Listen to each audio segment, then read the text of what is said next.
నువ్వు ఎవరికీ చెడు చెయ్యకపోయినా ఈ బాధ నీకే ఎందుకొచ్చింది? నువ్వు ఎవ్వర్నీ ఏడిపించలేదు, ఎవ్వరి జీవితంలోనూ విషం చిమ్మలేదు. అయినా ప్రతి గాయం నీకే ఎందుకు తగులుతుంది? ఇదేమి న్యాయం? కాని ఒక విషయం అర్థం చేసుకో.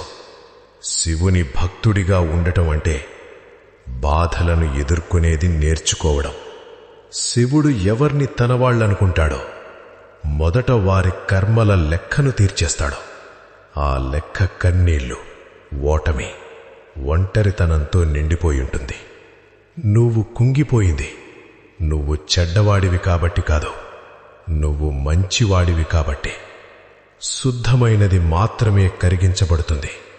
పాపం చేసిన వాళ్ల సమయం కూడా వస్తుంది. కాని శివుని ఆశీర్వాదం పొందినవాడు ముందుగా అగ్ని